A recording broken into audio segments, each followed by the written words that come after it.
There's a lot of news flying around out there and research and reports about Nokia and how it's doing. A lot of the news is bad, but you know, what I think is interesting about this report from Strategy Analytics is that it takes a look at the shipments for the Nokia Lumia, which is built on the Microsoft Windows Phone operating system.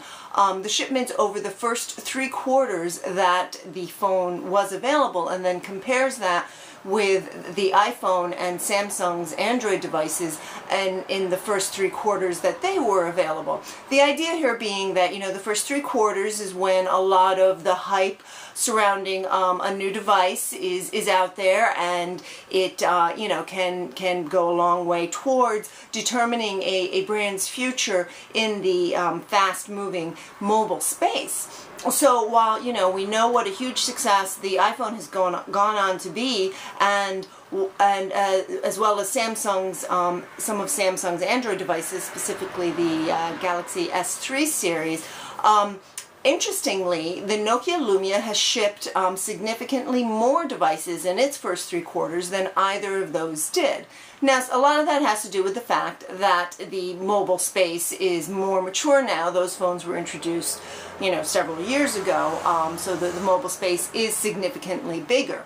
But, you know, it does show that the Lumia is possibly gaining somewhat of a foothold worldwide, and that this is a good thing for Nokia because its sales of smartphones otherwise outside of the Lumia are declining. So the question here is now whether that's going to translate to sales for Lumia, and that's, you know, we're not entirely sure about that. There are some signs that the sales are good, but then Nokia has also lowered prices, so maybe sales aren't so good. And then also, can it maintain the momentum going into the second half when Apple's going to come out with its new iPhone, and, you know, the new round of Nokia Lumia phones on the Windows phone operating system are likely, you know, are not going to come out until the new Windows Phone 8 comes out, which isn't going to be until October. So, you know, again, still some good news and some, you know, questionable news for Nokia going forward.